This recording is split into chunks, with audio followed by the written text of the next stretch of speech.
So I'm sorry for the delay. Good afternoon, good morning, and good evening to everybody. The delay, it depends from the fact that we are up in mountains because, of course, an observatory needs an area without light pollution, and here we are. And of course, the connection sometimes had some problem. So we had, now everything is okay. So I can present you the technician from the observatory, the regional observatory of the Aosta Valley. The first speaker is Andrea Bernagozzi. Maybe some of you can already know him because he was in Piacenza a lot of years ago. Modena in 2011 for the Ieso, and is going to tell us something about the observatory and something maybe useful for the data mining test, but not necessary anyway. I suggest you to follow his speech that is followed by other technicians. So thank you for the attention, and again, sorry for the delay. Thank you. Thank you so much, Susanna. Hi, everybody. I am Andrea Bernagozzi. I am a researcher at the Astronomical Observatory of the Autonomous Region of the Aosta Valley, and we are here on the top of the mountain. So, as you have understood, our connection sometimes works a little in strange ways, but here we are. So let's go, and we have already lost a lot of time. So I'm here because I want to tell you something about our scientific research and culture center, the Astronomical Observatory, and we are very happy to contribute to this edition of Ieso 2022. And we are not alone, obviously. And I'm not talking about aliens, but I'm talking about all the people that has worked with me in preparation of this appointment, of this meeting, and in preparation of the data mining test about astronomy. So here at the beginning, I will speak about our astronomical observatory. Few words, only to let you know where we are and what we do. Then I will pass the mic to our colleagues from Rome, two astronomers of the National Institute of Astrophysics, Davide Perna and Marco Castellani, who have worked together with us to make the data mining test about astronomy. And at the end, there will be also another explanation and another presentation about astronomy, not about the topic of the data mining test, but about a fascinating topic of astronomy, the exoplanets. So these are not the Olympiads of Earth science alone, but they are also, in a certain sense, thanks to this presentation, the Olympiads also of the other Earths in the cosmos. So we will try to do all these things in more or less 1 hour. So thank you for your attention, and before speaking about all these things, I will show you something about our astronomical observatory. The presentation about exoplanets will be made by a colleague of mine, Davide Cinadelli, who can speak English a lot better than me. So don't fear anything, okay? Perfect. So, va bene. May I share my presentation? Perfect. So, we are here at the Astronomical Observatory of the Autonomous Region of the Aosta Valley. You can see it is aerial view of our research center, and we are here on the top of this mountain because here there is a very less light pollution, so we can see the sky and the star in a very good way, and in this way we can do a lot of activities. First of all, we can do scientific research, and we do several projects together with institutions in Italy and also abroad. Then we can develop some hardware or software solutions that we have invented sometimes to perform our scientific project, to carry out our scientific project of fundamental research, talking about the nature of stars, of galaxy, of the celestial bodies of the solar system. And when we can find some solution that is a new idea, that is innovative, we can apply also this solution to other frameworks and, for example, to some industrial processes. And from this point of view, this process is called technology transfer, because we transfer some ideas that were born in the field of astronomy to other frameworks that are also far from astronomy.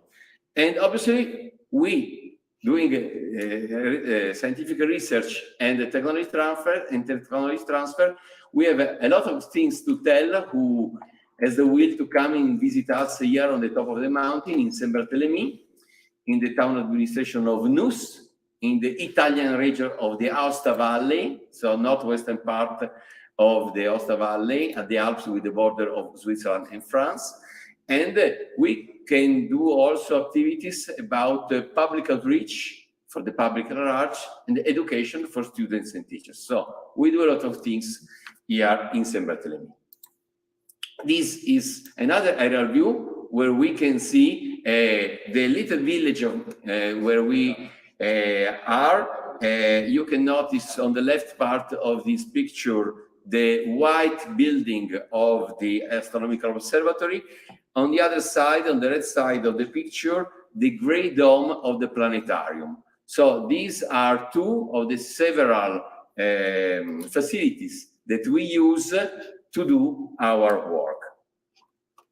In our astronomical observatory, we have a lot of telescopes of different size that we can use to show the stars to public during our outreach initiatives, to students and teachers during our educational activities, and obviously these are telescopes that we use to do our observations and to perform our scientific research.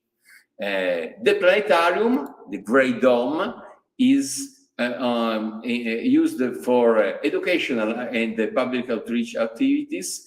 On this dome, we can project computer-generated images and movies about the celestial phenomena. So it's a very useful instrumentation to explain these celestial phenomena and to show also some celestial bodies that at night we can also see through our telescopes.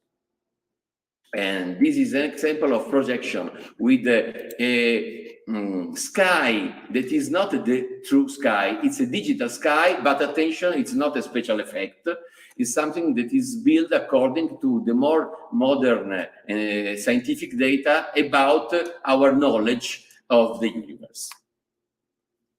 We have also laboratories that we use to do a lot of activities with the schools, from astrobiology, that is a part of that part of astronomy studying the possibility of life on other planets other than our Earth, and also with robotics to invite young people to understand the basis of coding and so on, and obviously also to do laboratories about astronomy, like study of cosmology and spectroscopy. Spectroscopy of star and cosmology is a branch of astronomy devoted to the study of the universe in like a gigantic phenomena, one scientific gigantic phenomenon.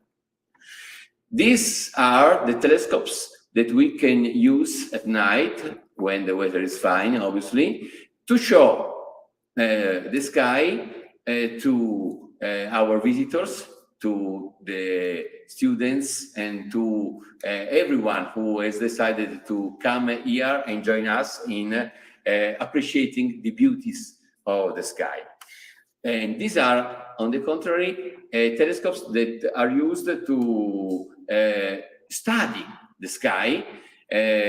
We have several telescopes The more important telescope that we have here is inside the white dome that you can see at the center of this picture, and it is 810 millimeter in size, in diameter.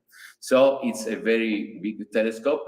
There are telescopes that are bigger and bigger, obviously. And we manage also a telescope of more or less the same size, but it is not here in San Bartolomeo, it's in Antarctica. Because we have also a project that can observe the stars, but from the South Pole, from inside the white continent of Antarctica. Our observatory, our astronomical observatory, and our planetarium are built in Lignan because here we have a crown of mountains that are around us, and they can shield us from the light pollution coming from the cities that are not far from us. Not only Aosta in the Aosta Valley, but also the light pollution coming from Turin in Piedmont and from Milan in Lombardy. And these mountains are still very effective in shielding us from this light pollution, and this led us to look at the sky in a beautiful way. And the beauty of our sky has gained to us also an important international certification. And so we have been the first Starlight Stellar Park declared in Italy. What is a Starlight Stellar Park? Is a sort of natural park, but not about the vegetation or the animals, not about the lower part of our world, but about the upper part of our world, about the sky. So we are a place where the sky is still so dark that we can see a lot of stars when it's night. And this certification, the Starlight Stellar Park that we have gained in 2020, is also acknowledged by the International Astronomical Union and also by UNESCO, that is the agency of the United Nations for Culture, Education, and Science. So it's a very important certification, and we've been the first place in Italy to gain this certification. We do also activities in the field of technology transfer.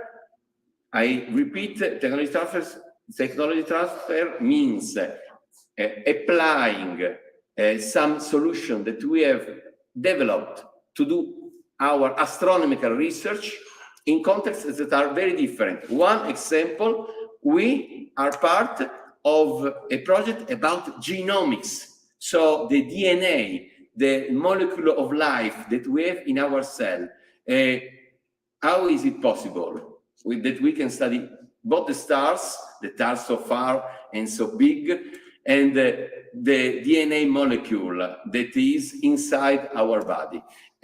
Obviously, the connection is the technical way to study this incredible amount of data that we can recover when we study the stars in astronomy, or when we analyze the DNA in genomics. We have to work with a lot of data, the so-called big data, and the way in which we study this data in astronomy is not so far from the way this data can be studied in genomics. So this is a point that these two different sciences have in common. And this is an incredible example of technology transfer, because we study both galaxies and the molecule of life. And this is the name of this project, 5,000 genomes in Aosta Valley. And this project, we are partner of this project, and the leader of this project is the Italian Institute for Technology that is based in Genoa. So this is all for my very brief presentation of this our astronomical observatory. So we are a little astronomical observatory, a little research center, but As you have seen, I hope that I have been effective in explaining to you that we do a lot of things. And among these things, and among these things also contributing to this edition of Ieso 2022 after my participation 11 years ago to another edition here in Italy of this incredible International Olympiads of Earth Science. So this is the end of my presentation, and now I'd like to give the floor to our colleagues that are connected from Rome, Marco Castellani and Davide Perna. So, and also Davide Perna. Okay. Thank you, Andrea. Can you hear me? Okay, thank you, Andrea, and hello to everybody. I hope you can hear me. Unfortunately, I'm in a place where my internet connection is very bad, so I hope I can be able to share my slide. And so I share.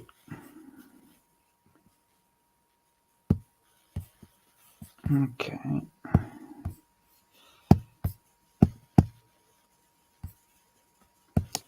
Okay. I hope you can see my screen. My name is Davide Perna, and I'm a researcher in astronomy, of course, in Rome Observatory, that you can see in this nice picture that has been taken by a colleague and a friend of mine, Luca Aosta, after a very strong rain that we had a couple of years ago in our observatory. And the Astronomical Observatory of Rome is part of a larger institute, which is called INAF, or INAF, we say that in Italian, so which is the Italian National Institute for Astrophysics, that has been created in 1999 to, let's say, to coordinate different astronomical observatories that were at that epoch independent in our country, that work basically on every field, research field within astronomy and astrophysics. Besides, let's say, the 19 research institutes in Italy that form INAF, INAF also manages a number of facilities also abroad. For example, here we have several pictures of telescopes operating in different wavelength regimes. So we have the LBT and TNG, for example, which are quite large optical telescopes working in Arizona and in Canary Islands. But there are also radio telescopes, so big antennas, and also up to space telescopes like Agile to study high energy astrophysics. So this is a very, say, large institute. Overall, there are about 1,400 people working for, including researchers, technicians, also the administration, because of course their work is fundamental for us to conduct our research. And also this is one of the most prolific research institutes in the world, because basically on average every day there are 10 publications that are published by the researchers, by the employees of INAF. As I said, I work in particular in one of these 19 research institutes, which is the OAR, so the Osservatorio Astronomico di Roma, Rome Astronomical Observatory, which was founded in 1938 officially, even if actually there is a much older heritage. Let's say that many facilities that the Rome Observatory has come from much older, let's say, observatories that were present in our city, even earlier than the official foundation of the Rome Observatory. And since 1999, as I said, this observatory is also part of INAF. We are one of the largest observatory of INAF, so we are in total about 150 people, and also one of the most prolific in terms of scientific production. So in this plot, in this image on the upper right corner, you can see that the number of publications that came out of our institute grows very, very, very fast in the last 20, 30 years. And as INAF in general, in our observatory, we work on very different branches of astronomy and astrophysics. So from cosmology and the very far galaxy to study how, let's say, the universe formed and how the galaxies evolved. Then there are other groups that work more about high energy astrophysics, like so with the so-called compact objects like black holes, like neutron stars, etc. And also, in particular, you know, there is this new branch of astronomy, which is the gravitational wave research, that of course also is part of this high energy topics. And then there are more classic ones, let's say,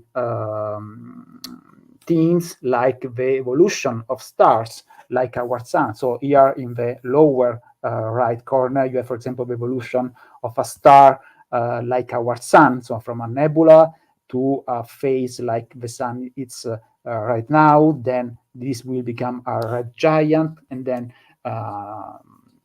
in the end, just a planetary nebula with a teeny white dwarf at the center will be the rest of our system. We study the sun as it is right now, so there is a group about solar physics.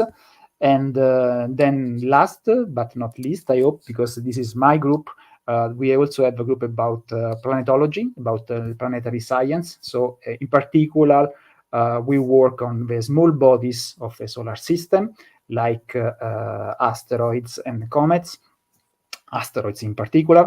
And I think that at this point, I can spoil that asteroids will be the theme of the data mining test of tomorrow. And so I just have this summary slide to summarize why it is important to study asteroids.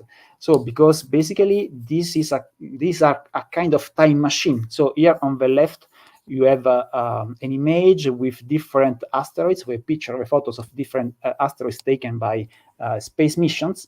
And these are somehow the remnants of all of the building blocks of the planets that we can see today. So studying asteroids help us to understand how the solar system formed, how the solar system evolved during the last 5 billion of years.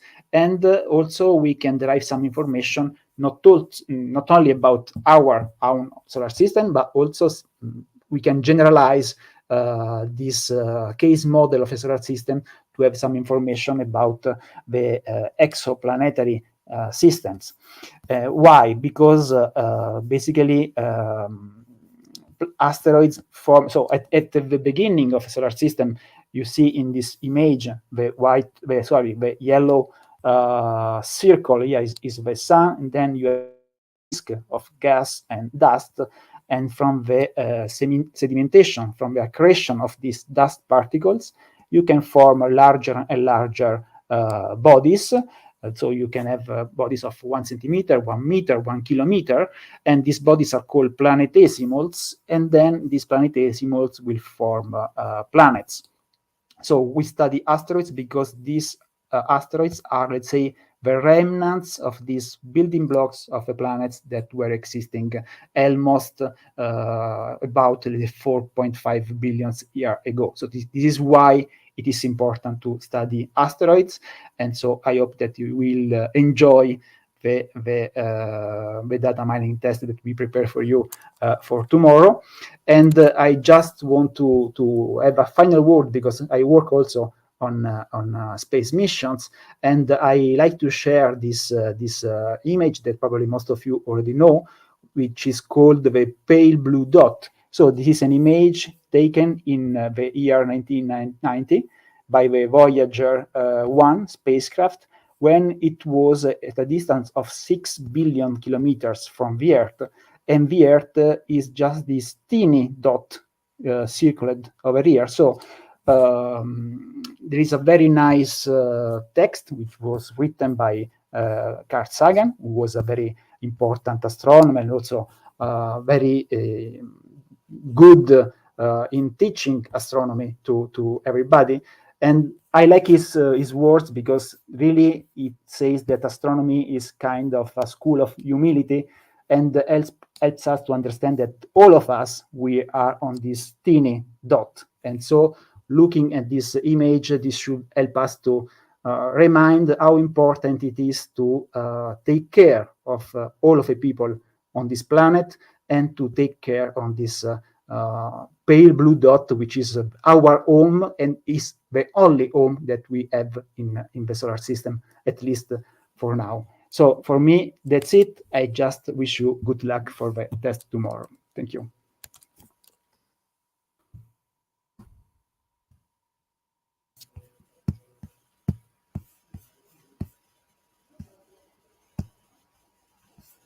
Thank you, Davide. Now there is our colleague Marco Castellani, and he's going to talk us about his work with the National Institute of Astrophysics, not only in the field of scientific research, but also in the field of education. And he will give us also other information that can be useful to appreciate the data mining test about astronomy of tomorrow. So now, Marco, thank you. You have the floor. Okay, thank you very much. Just a minute, I should share my presentation. I think I have to press on share and share screen, but I have Andrea. I think I need your help to share the presentation. Share screen. Okay, share screen, because I have Google Slides. See, and the Chrome tab. Choose, please, share the tab of Chrome with the Google Slides presentation. Okay. Okay, I think I find, okay, I think I should see. Let me know if you are seeing the presentation, or it's correct, or I should go in presentation modalities. So you are seeing,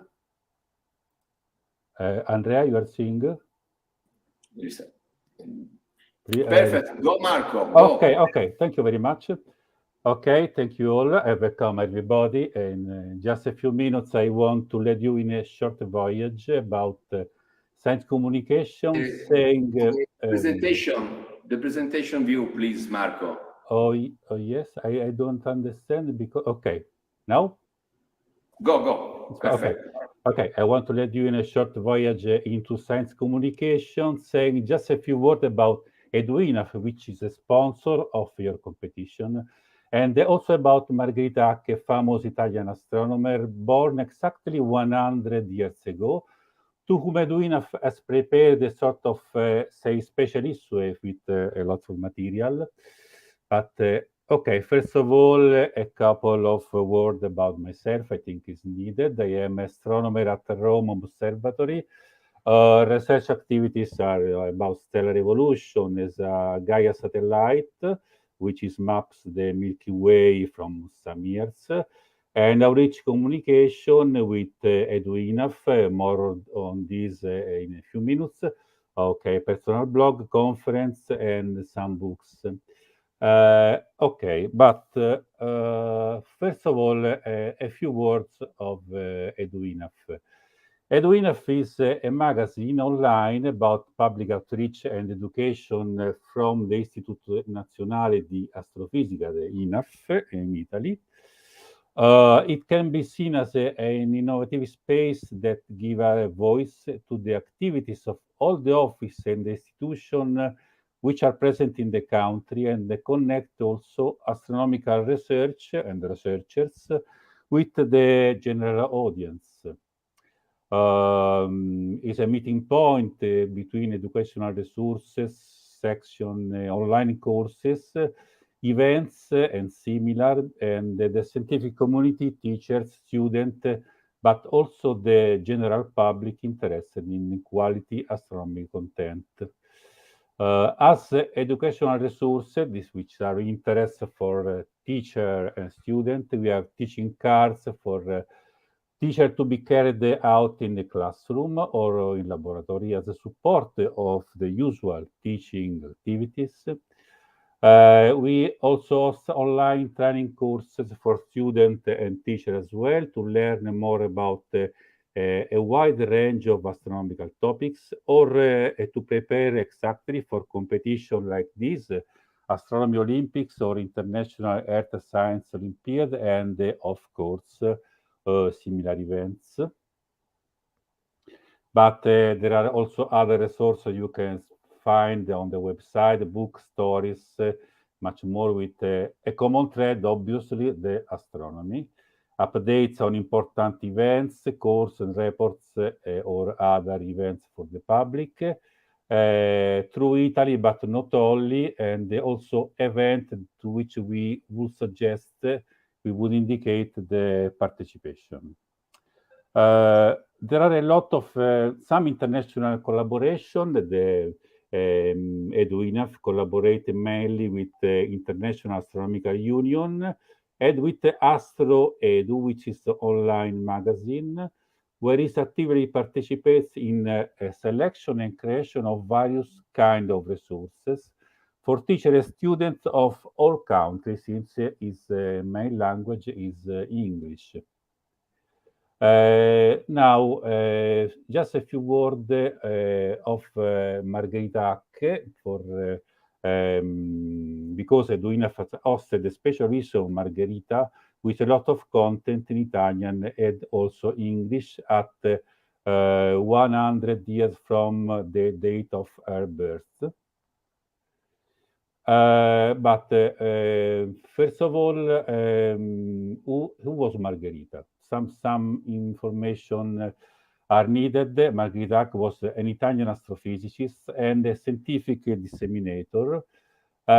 She has been full professor of astronomy at the University of Trieste from 1964 to 1992. She administrated also the Trieste Astronomical Observatory from 1964 to 1987, bringing it to international fame in the world. Besides this, she has been also the first woman at all to administrate an Italian observatory, which is relevant also by itself. Again, Margherita Hack has published several original papers in international referred journals, but also several books, both of popular science among the wide public and also of university level. In 1968, with Corrado Lamberti, Margherita founded the bi-monthly magazine named L'Astronomia, which first issue came out in November on the next year. It was a very famous Italian magazine. In the new century, she directed the magazine Le Stelle, always with Corrado Lamberti, which was another important point of dissemination of science at high level, but popular notwithstanding. EduINAF in particular has prepared a sort of special issue for this celebration, and in the quoted address you can find a lot of content about this important person, both in Italian and in English, to reach a wide audience. But Margherita was not only famous among academics, but also very present in the society, and also took position on many problems of our contemporary world. I just want to recall one sentence because it's very actual. I should read with you. We should try to live in peace, whatever our origin, our faith, the color of our skin, our language, and our traditions. We should learn to tolerate and appreciate the differences. We strongly reject any form of violence, of oppression, the worst of which is war. So I think no other words are needed to comment this sentence. Okay, I'm finishing my. That's all for me. I just wish you a good competition, and obviously keep calm and break a leg. And thank you for attending this short talk, and have a good test, everybody.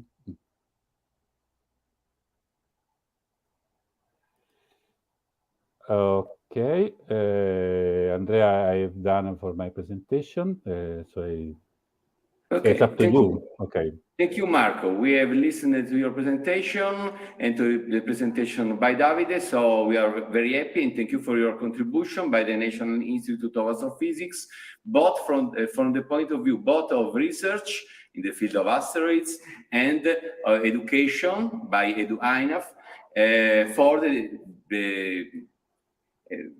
preparation of the data mining test about astronomy. So now the last part of this streaming together is about a field of astronomy that is not part of the data mining test, but can be very interesting for everybody listening to us, because we are going to talk about the studies about other worlds in the cosmos, other worlds that can be other Earths, the so-called extrasolar planets, or Ieso exoplanets for short. And my colleague Davide Cenadelli, not Davide Perna, we have a lot of Davides here, and will be the speaker. He is a researcher at the Astronomical Observatory of the Autonomous Region of the Aosta Valley, and he has worked in the field of studies about exoplanets. So now I leave the floor and also the chair to my colleague Davide Cenadelli. Thank you, Andrea, and hi everybody. So now, okay, I'm going to give a short lecture about this topic, exoplanets. It's a very important topic in today's astronomy because it's one of the main fields of research today that actually is growing impressively these days. And we think that it will deliver the goods mainly in the next decades. So it might be very interesting for young people today. And actually, I will say something about the techniques we use to find out planets orbiting stars other than the sun in the galaxy. And also, I will shortly show some of the most interesting planets discovered so far.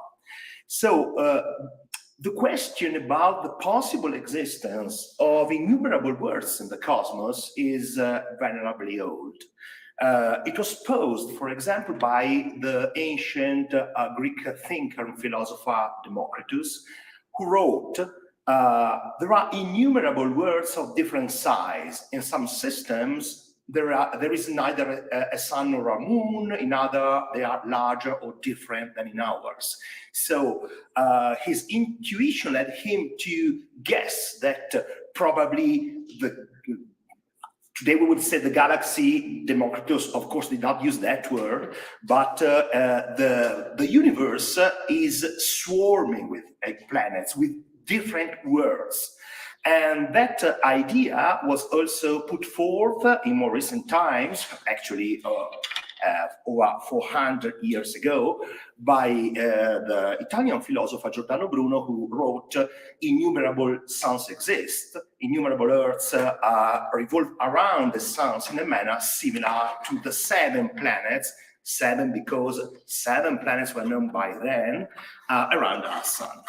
So this question about the possible existence of exoplanets was finally answered just less than 3 decades ago, when the first one was discovered. And to say something about this discovery, we must first focus our attention on the different stars that exist in the galaxy. So what are stars made like? There are different kinds of stars, but most of them, about 95%, are the so-called dwarf stars. Now, I'll skip just a few slides because I want to shorten up my lecture, but here are the different kinds of dwarf stars that are the vast majority of all stars in the galaxy. 95% by and large. And there are very small ones. The sun is a G-type one, so you can imagine that the small dot with the G letter is the sun as compared to the other ones. And these are the percentages of stars of different kinds, dwarf stars of different colors. That means different surface temperatures. And you see that most of them are very small ones. 76% of all dwarf stars are so-called red dwarfs. And as long as you move towards bigger and brighter stars, the percentage becomes very small. And so the most interesting of all stars to us are those ones. Because first of all, the vast majority of stars are made like those, okay? If we just consider M, K, and G kinds, those are the so-called spectral classes of stars. We just consider them. Actually, we consider most of the stars in the galaxy. And also, they are by far the longest lasting. They live quite a lot, whilst the big stars have very short lifetimes. So if we consider a star like the one with the letter O here, that star is supposed to live just a few million years, and that is not enough even for a planet to form around it. Or the planet has barely the time to form, and the star explodes as a supernova and blows it up. So we consider small stars or intermediate ones like sun-like stars as a main target for our research of exoplanets. Now, how can we find a planet orbiting another star? As you can imagine, we can just point the telescope at a star and see the planet beside it shimmering in the dark. Because planets are very small as compared to stars, and they just reflect a very small amount, a very tiny amount of the starlight they receive. So, except in a very few cases, planets of other stars are not directly visible. So we must resort to the so-called indirect methods that let us discover a planet that we can't actually see. We just see that something strange happened to the starlight as we look at it, and we can surmise from that the existence of a not known visible planet. And most planets have been discovered this way. Out of over, say that today, so far we discovered around something more than 5,000 planets, only a few tens have been seen. Most of them have been discovered via indirect methods. There are several ones, but these are the two most important ones that are the so-called spectroscopic and photometric method. I will just hint shortly at them, and then we will see which kind of results they allowed us to reach to date. And to begin with, the spectroscopic method is based on the Doppler effect. What's the Doppler effect? If we have a source of light that approaches us or recedes from us, we measure a wavelength in the light we receive that is different from the one that was emitted by that star. Because if the star is receding, the wavelength is stretched. So we measure a bigger one than emitted. And if the star is approaching us, the wavelength is compressed. So we measure a shorter one.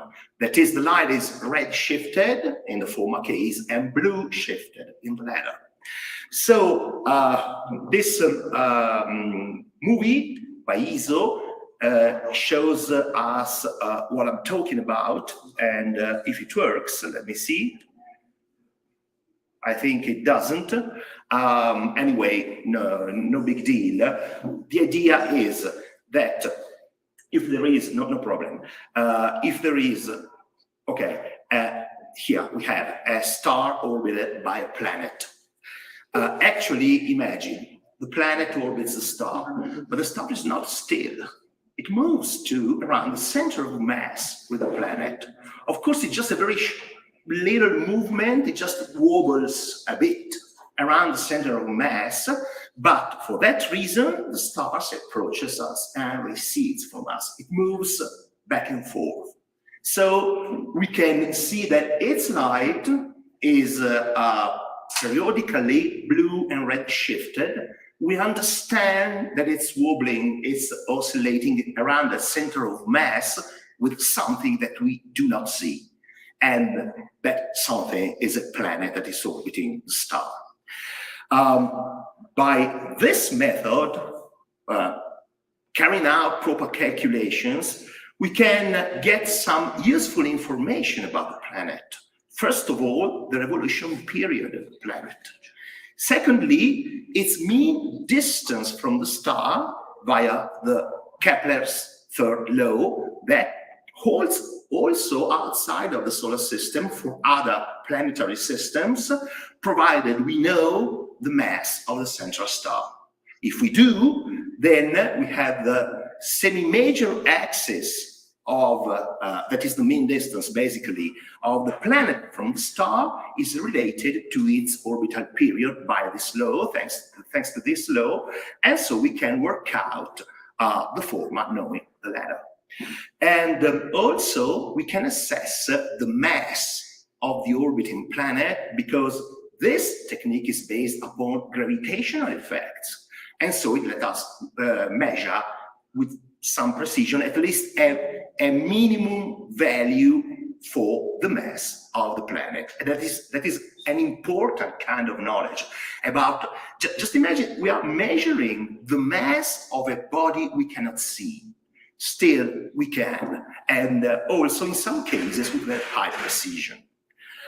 And the first exoplanet ever was discovered by this method by these two Swiss astronomers, Didier Queloz and Michel Mayor, who in 1995, looking at a very dim star in the constellation of Pegasus, that is the winged horse of Greek mythology, they found out the first exoplanet. Now, here you should see the Pegasus constellation. In the case you cannot see a winged horse here, I will just draw it for you. And now I think you should. Isn't it a beautiful winged horse? Okay, just in case, consider it's turned upside down. So we have at the bottom the neck and snout of the horse, and at the top of the image its paws. Anyway, here we have a very faint star, faint yet visible to the naked eye, with very dark sky like the one we have here at our observatory.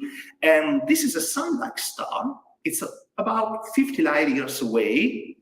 And here you can see its luminosity is slightly greater than the sun's. And by looking at this star, the two astronomers saw it was oscillating back and forth over time, over a very short time of a very few days, because there is a planet orbiting it, and that planet is in a very close-in orbit. So it takes just 4 days to revolve around the star. So the year of that planet lasts but a few days, something completely different from anything we see in the solar system. And by the way, it was unexpected. The two astronomers were awarded the Nobel Prize in Physics in 2019 and 19, that is 3 years ago, for that discovery, that groundbreaking discovery that answered a question that was posed millennia ago. And all the first planets discovered are in very close-in orbits. And here are a few examples, because you see we have big high-mass planets and very close to the parent stars, as compared, for example, to the planets of the solar system that are much farther. And the reason is that there is an observational bias. The closer a planet is and the more massive it is, the more the star oscillates around the center of mass. And so they are much more easily visible than far away, less massive planets. So all the first planets discovered are in the so-called a new kind of planet that is not extant in the solar system, the so-called hot Jupiters. Hot because they are close, Jupiters because they are by and large as massive as Jupiter, sometimes even more. And although this was the first method that let us discover planets, the one that is the most successful today is the second one, the so-called photometric method, that is based upon a very different idea. If we have a planet that orbits a star, and we see, by chance, we see its orbit from Earth perfectly edge-on, then at any orbit around the star, it passes in front of it. And so we had something like this. We saw a very, very partial eclipse by the planet of the surface of the star. Very partial, of course, because planets are very tiny as compared to the stars. So we can see just the starlight dimming by a very small amount, say one part in 100 or 1,000 or so. And with a well-calibrated telescope, anyway, we can see that for a very short time, for example, a few hours, let me see if this movie works. Today, no, movie don't. Anyway, what we have is we look at the star, we see its light dimming a bit for a very short time, and then it goes back to its normal value. And if that phenomenon is periodic, it happens once, for example, for each 10 days or 20 days or something like that, then we surmise that there is a planet orbiting that star with that period, orbital period.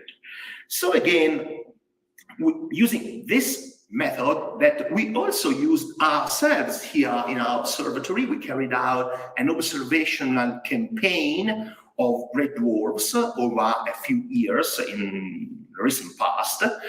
Here is another image of our observatory. You see with all the blooming in spring with a very clear sky. And here we have also an image of the telescopes working a few years ago to search for planets around small red dwarfs using this method, as I told.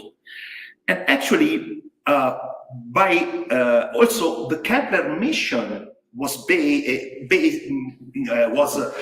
thought to work with that method, and the Kepler mission, again a few years ago, discovered the greatest number of planets so far by the transit method.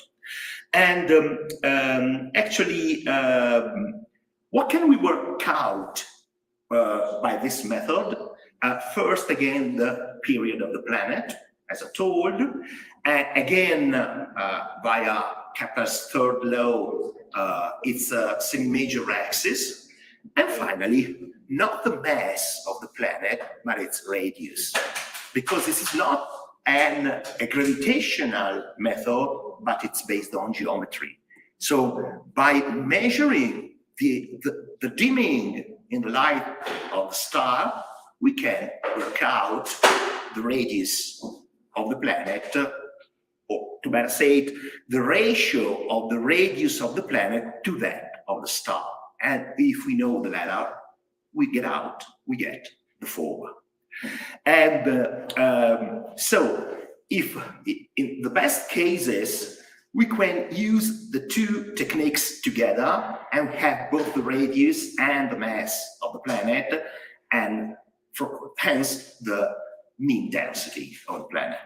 It is a fundamental parameter because if we think of the solar system, in the solar system we have 4 small and high density planets, the rocky ones, and the Earth among them, of course, and 4 big but less dense planets, the so-called gaseous giants that actually are mainly made probably of liquid matter inside, but then there are 2 different kinds with very different values in density. So if we know it, we can say something about the possible constitution of the planet.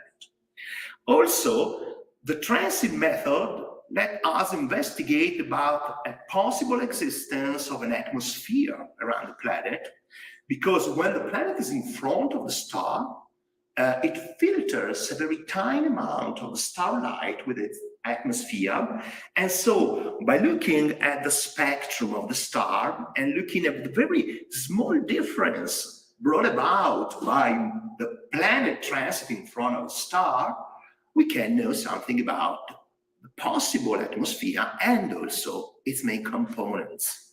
So we can make the chemical analysis of the atmosphere of a very far away world that we don't even see directly. Still, that is very useful to know about the possible existence, for example, of gases related to life, the so-called biosignatures of life.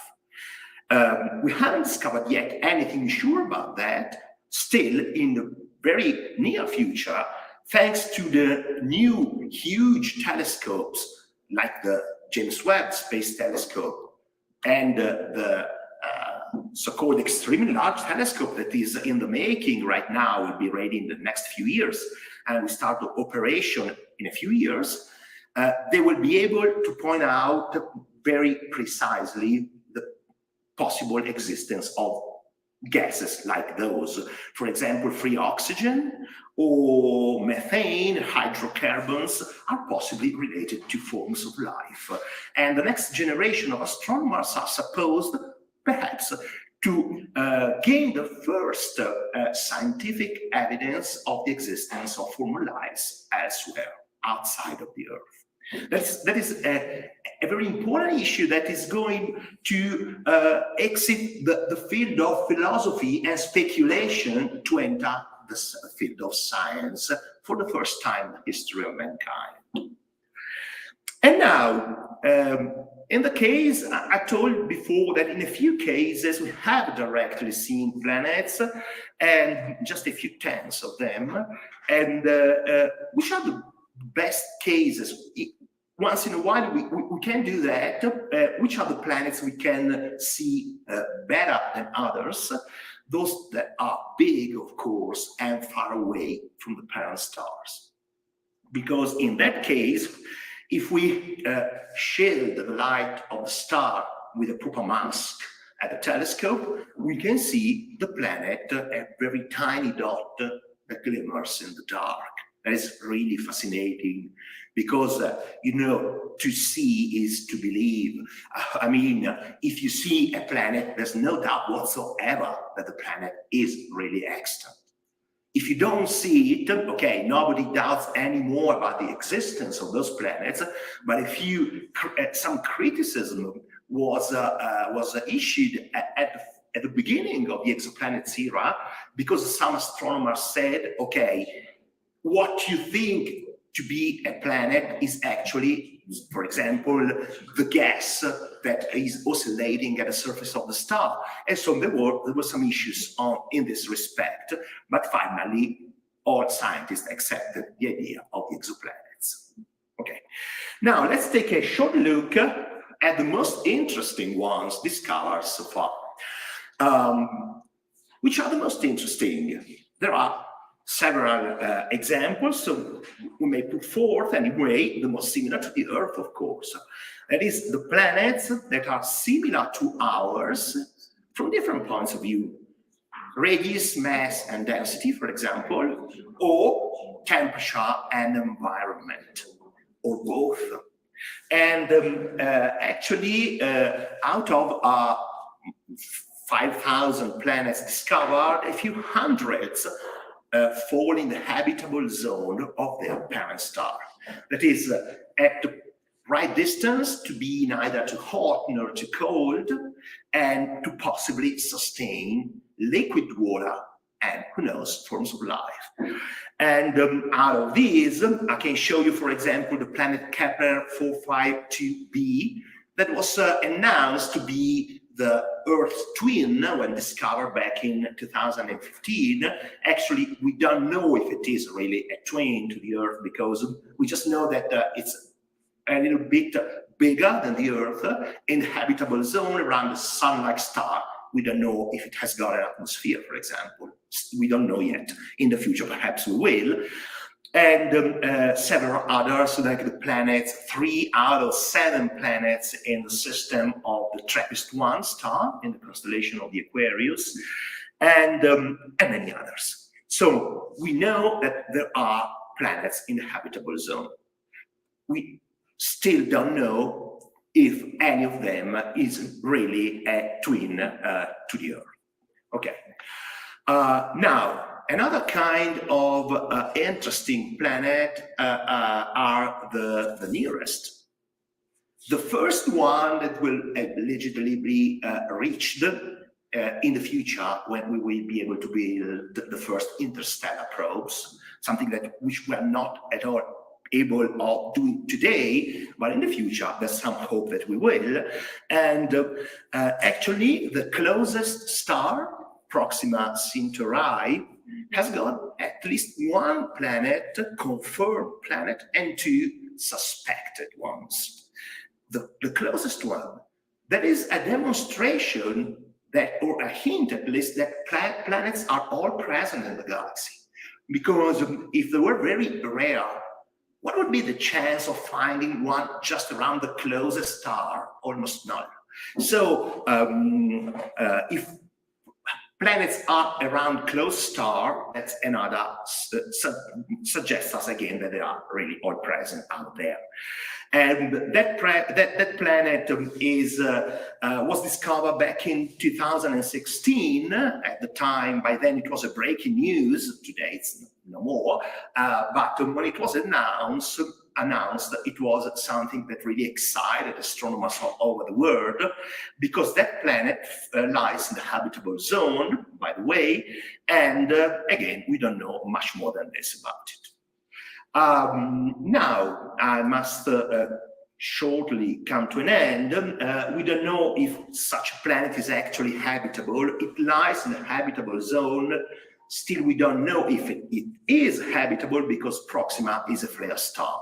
A few years ago, they made a huge flare that increased its brightness by a factor 100. So we don't know if a planet around such a star could really be a hospitable place to live. And finally, among the most interesting, we cannot but speak of some weird planets that are among the favorite to the general public, like planets with 2 suns. The planet Kepler 16b that orbits 2 suns in place of 1. So in the sky of that planet, you can see two suns different in color. Or even the planet 64, Kepler 64b, that has nothing less than 4 suns in its sky. And for possible civilizations living there, it's normal to see several suns in the sky, and they might thought it weird to see just one like we do. And finally, I must say something about the so-called diamond planet, 55 Cancri E, that was at least thought to be rich in carbon, and possibly of a huge carbon made, of course, diamond inside, a diamond as big as part of the planet, although more recent studies have cast doubt on that possibility. Anywhere, carbon is the fourth most abundant element in the universe. So if not there, elsewhere, we will surely have diamonds perhaps as big as planets. But if we today were not sure that that planet has got a big diamond inside, okay, no problem. There is the ruby and sapphire planet, because that one is thought to be rich of corindon, that is a stone sapphires and rubies stem from. So that planet is probably rich in those gemstones. And I hear people whispering around here. They are saying, "Oh, what? That's interesting. What does it take to go there?"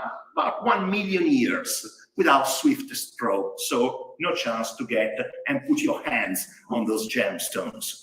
And this is an artist's view on the possible surface of that planet. And finally, we also have planets that orbit white dwarfs, discovered, neutron stars, discovered, just a few, but they are really present, and finally, possibly black holes. A study that was published, I think, a couple of years ago pointed out that there are possible stable orbits around supermassive black holes at the center of galaxies, and provided they are at least a few light years away from black holes. So I just invite all you young people to, if you are interested in that topic, to engage in the research of exoplanets, because that is something that will really deliver the goods over the next decades. Thank you for listening. I've been told there might be questions by the public. Okay, fine. The first question, all the connected people can see the question. It's not necessary for me to repeat it. Okay, so yeah, of course, to determine, to work out the star's mass, there are two ways.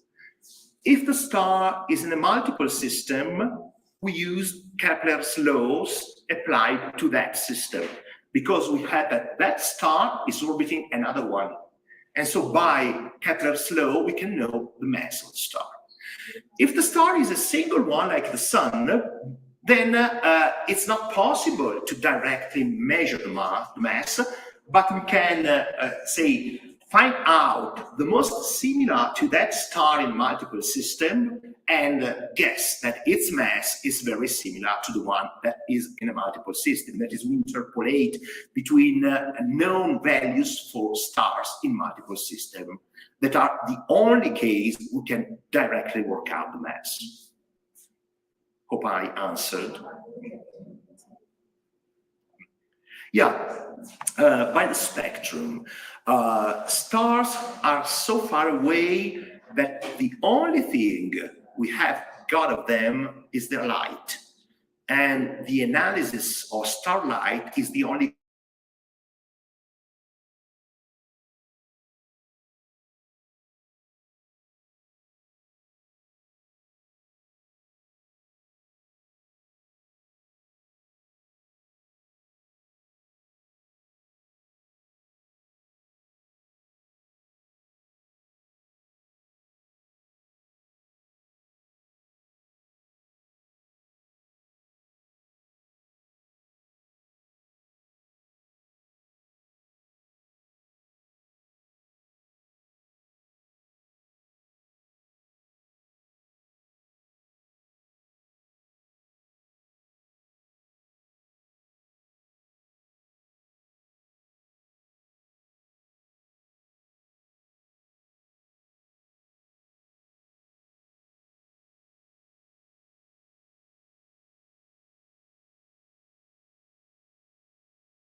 Aggiungiamo.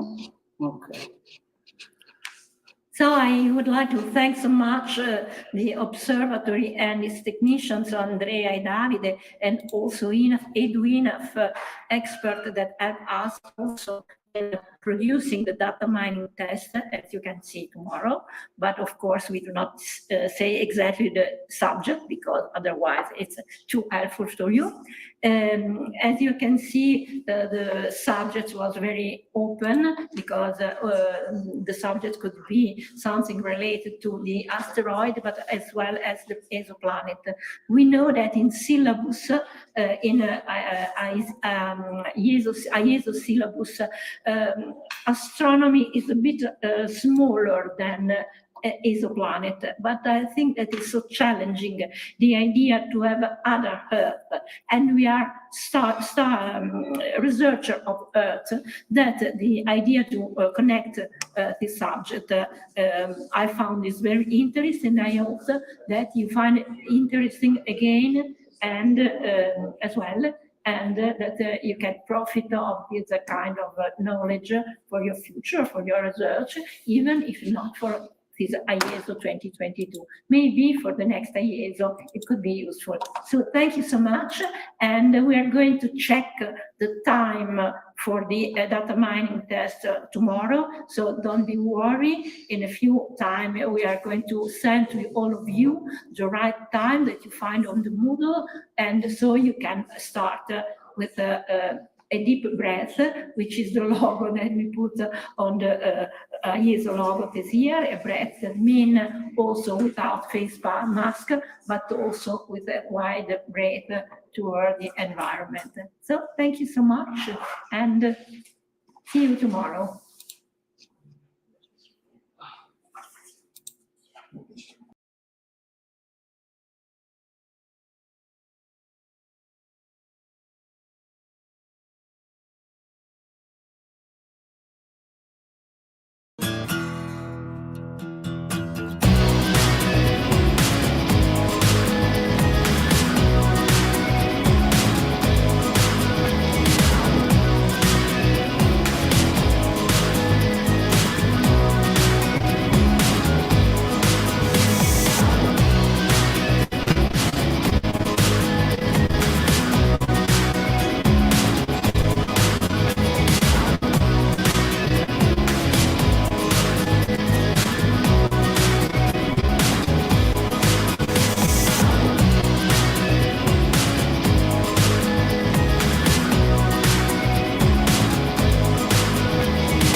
est-ce qu'il existe d'autres mondes? Évidemment, c'est une terminologie de l'Antiquité. Est-ce qu'il existe d'autres mondes dans l'univers? Était déjà présente il y a plus de 2000 ans. Et Épicure, dans une lettre extrêmement célèbre, exprime son sentiment qu'il doit y en avoir une infinité. Et même plus loin dans la même lettre, il va beaucoup plus loin que ce qu'on sait aujourd'hui en fait. Il dit « Je ne vois aucune raison pourquoi de telles planètes, de tels mondes ne seraient pas aussi habités par des êtres vivants, des plantes et toutes choses, autres choses visibles que l'on connaît. » Est-ce que la vie est un impératif cosmique? À savoir, quand les conditions sont réalisées, est-ce que la vie démarre, disons, d'une manière obligatoire, par une chaîne compliquée de réactions qu'on ne connaît pas, on n'est pas capable de faire, mais est-ce que la vie est un impératif cosmique ou est-ce que c'est un phénomène qui s'est passé qu'une fois, je ne sais pas, etc. Actuellement, on n'est pas capable de répondre à cette question, et donc, probablement la meilleure manière de faire, c'est de regarder d'autres planètes et répondre pour voir ce que la nature nous dit.